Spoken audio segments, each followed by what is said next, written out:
Selamat pagi semuanya, bapak-bapak, ibu-ibu, orang-orang yang terbahagia di dalam dunia. Perkenalkan, saya dengan Daud. Ya, saya mau bersaksi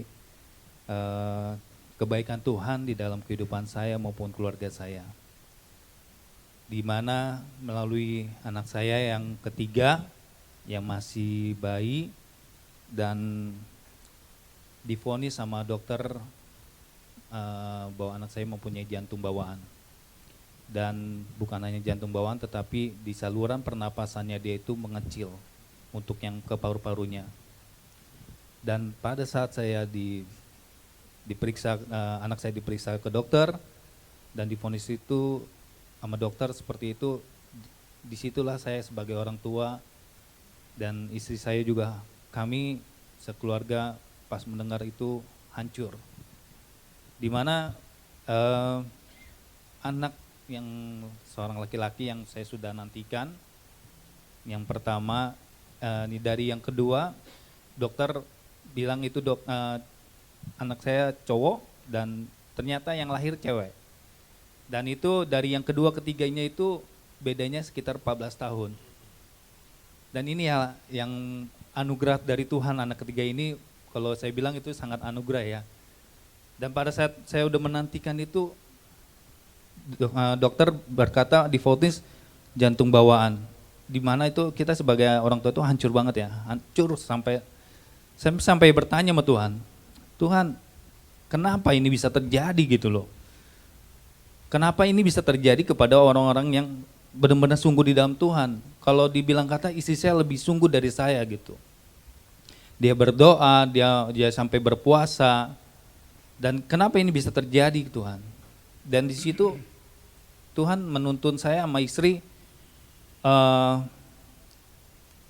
tahap demi tahap untuk Tuhan kasih menunjukkan kuasanya. Dan selama 3 minggu anak saya di rumah sakit Budi Kemuliaan, dan dokter pada hari itu sangat membutuhkan obat yang sangat langka ya. Kalau saya bilang itu saya cari di apotik, beberapa apotik itu nggak ketemu gitu. Sampai ke rumah sakit yang ada cuma rumah sakit Harkit, Harapan Kita. Yang itu obatnya itu kalau menurut saya bilang itu dokter di rumah sakit itu obat yang mahal. Dan saya nggak berpikir untuk itu, tapi saya mau yang terbaik lah untuk anak saya gitu kan. Dan saya mencari obat itu dari rumah sakit, cari-cari sampai saya juga bingung. Kok ini cari-cari lama banget gitu loh, sedangkan anak saya butuh sekali dengan obat itu. Dan akhirnya saya mencoba telepon teman saya yang di farmasi untuk koneksinya dia, bisa bantu nggak obat itu. Dan saya tunggu sampai sore, sampai malam saya tanya ke itu, dan akhirnya saya berinisiatif sendiri untuk mencari ke obat itu sampai kita ke Harkit. Saya sama saudara saya ke sana, sampai saya berargumentasi dengan susternya. Saya bilang saya mau beli loh, bukannya mau minta gitu kan. Tetapi saya mau beli. Terus dia bilang saya nggak bisa. Susternya itu saya nggak bisa memberikannya Pak, karena harus ada persetujuan dari direktur, dan obat itu cuma hanya ada 2. Yang satu sudah kepakai oleh pasien dan satunya lagi tidak boleh dijual untuk pasien di sana. Akhirnya saya dengan cepat saya mau cari di beberapa apotik. Saya cari di Google semuanya apotik, kita datangin dan itu tidak ada. Pada saat saya jalan ke Jatinegara, saya mendengar suara Tuhan. Di mana itu benar-benar saya baru pertama kali itu suara Tuhan itu nyata di dalam hidup saya. Dia berkata di hati saya, apakah kamu masih percaya dengan Tuhan? Apakah kamu masih percaya dengan aku? Saya kaget, itu suara siapa gitu loh. Tapi dengan tersontak itu spontan saya bilang, Tuhan saya percaya. Habis itu jalan lagi, cari lagi apotik, terus sampai apotik itu bilang nggak ada, 2 apotik, dan saudara saya udah lapar, ya akhirnya kita makan saya sampai di jalan saya masih berpikir di mana lagi obat itu Tuhan. Dan akhirnya kita pergi lagi jalan ke apotek yang lain yang di daerah Jatinegara kesananya lagi. Karena dapat infonya apotek bilang sebelah sana coba Pak. Oke, kita pergi ke sana. Dan suara itu datang lagi. Yang kedua maupun ketiga dengan sama. Apakah kamu masih percaya dengan aku? Sampai saya merinding ya. Dengan itu spontan saya bilang, saya percaya Tuhan. Ketiga kalinya seperti itu lagi. Dengan sontak keras dalam hati saya percaya Tuhan. Saya percaya dengan sepenuh hati. Udah 3 kali suara itu ada. Saya pas pulang saya masih bertanya, saya sampai bertanya sama saudara saya, kok suara Tuhan seperti ini ya kok?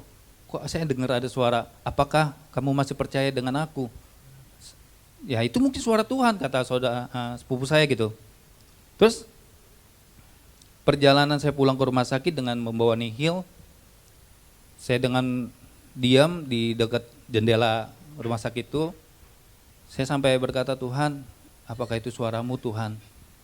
Tuhan tolong, anak saya di dalam tanganmu, keluarga saya semua di dalam tanganmu Tuhan. Saya sampai nangis.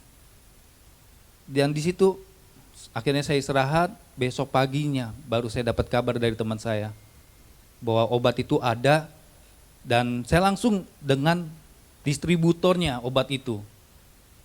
Dan akhirnya saya bisa membeli obat itu dengan harga murah gitu. Yang tidak dianjurkan sama rumah sakit. Akhirnya saya dengan secara itu saya gerak cepat, saya pesan, saya tanya sama dokternya apakah ini benar. Sampai dokternya juga kaget. Bapak dapat dari mana ini obat? Dari teman saya orang farmasi. Oh, dia sampai kaget juga gitu, karena dari rumah sakit aja nggak dapat gitu untuk dapat obat itu. Kok bisa dapat? Ya saya bilang itu cuma karena Tuhan, dok. Oke, segera langsung masukin anak saya pakai obat itu sampai 2 kali saya beli obat itu. Dan selama 3 minggu, akhirnya dokter bilang saya tidak bisa periksa lagi. Di situ saya tambah hancur lagi. Tuhan, apalagi Tuhan? Tuhan, saya nggak tahu harus berbuat apa gitu kan. Sampai ketanya ke rumah sakit Harkit, ke rumah sakit Cipto, di sana mereka sampai penuh.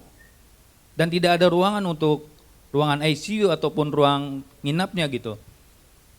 Saya udah nangis sampai sejadi-jadinya, saya diem, saya cuma bilang, Tuhan, kuserahkan semuanya ke dalam tangan Tuhan. Saya nggak kuat Tuhan. Sampai saya berpikir,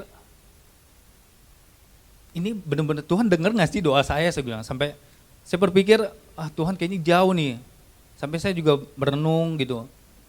Dengan apa yang saya telah perbuat, Tuhan tolong ampuni semua kesalahan saya bilang sebagai seorang bapak, sebagai anakmu Tuhan, saya minta ampun. Saya terus berdoa seperti itu, saya minta Tuhan tolong.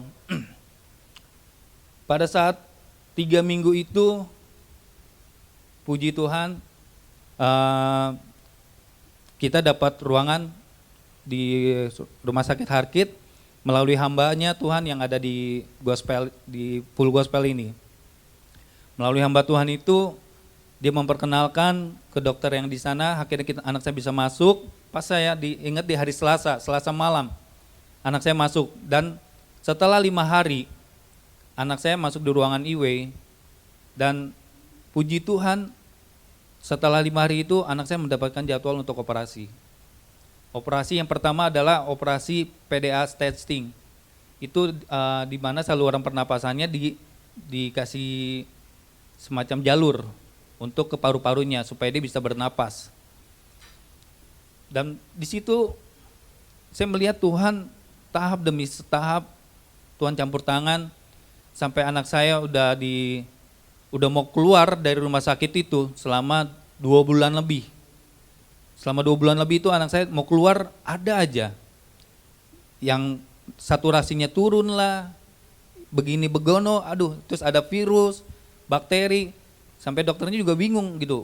Akhirnya Tuhan mengizinkan satu dokter yang dia bilang, kamu cabut nih saturasi yang di paha kanannya.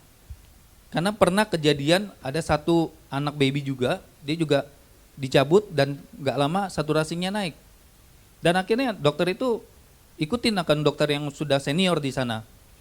Dicabutlah itu. Nah, puji Tuhan di situ naik saturasinya. Nah selang beberapa hari anak saya boleh diizinkan pulang gitu dari rumah sakit itu. Dan pas saat melalui seperti itu, kami sekeluarga ditarik sama hamba Tuhan untuk tinggal di rumah singgah kasih karunia. Karena disitulah Tuhan, saya mengikutilah apa kata caranya Tuhan. Saya sekarang udah gak mau ikutin apa kata pikiran saya, perbuatan saya, tetapi saya mau ikutin apa yang menjadi kata Tuhan. Dimana di situ Tuhan mengajarkan ditarik kita di rumah singgah kasih karunia yang ada di Tomang. Disitulah Tuhan membentuk saya dan keluarga saya dari segi sifat, hati, di mana yang kita tidak fokus kepada Tuhan, di situ Tuhan ajarkan gitu loh. Dan di mana dengan melalui anak saya itu, saya lebih fokus kepada Tuhan, lebih dekat kepada Tuhan, dan kadang di sana kan suka ada doa bersama dari pagi, siang maupun malam. Dan saya ikut dan sharing. Di situ mulai iman kita lebih bertumbuh, lebih mengandalkan Tuhan. Karena tidak ada yang baik kalau bukan kita ikut sertakan Tuhan. Semuanya itu dari Tuhan. Apapun perbuatan kita, itulah Tuhan yang izinkan semua itu terjadi. Di situ saya belajar lebih fokus kepada Tuhan. Seperti Bartimius yang semakin hari semakin berseru kepada Tuhan, akhirnya Tuhan tolong. Demikianlah hidup kita. Demikian juga hidup saya, di mana Tuhan menolong kehidupan saya dan keluarga saya. Disitulah Tuhan membentuk saya dengan melalui anak saya. Dan sampai saat ini sih saya minta tolong dari Bapak Ibu Saudara untuk bantu toapang doa terus. Bulan Desember ini anak saya akan di CT scan. Saya percaya dengan iman saya sebagai orang tua maupun sebagai anak Tuhan, bahwa Tuhan pasti tolong anak saya, dan jantung yang tadinya berlubang Tuhan pasti tutupkan. Karena saya percaya bagi Tuhan tidak ada yang mustahil. Amin. Amin. Demikian kesaksian saya, Tuhan Yesus memberkati. Terima kasih Pak. Terima kasih Pak Daud.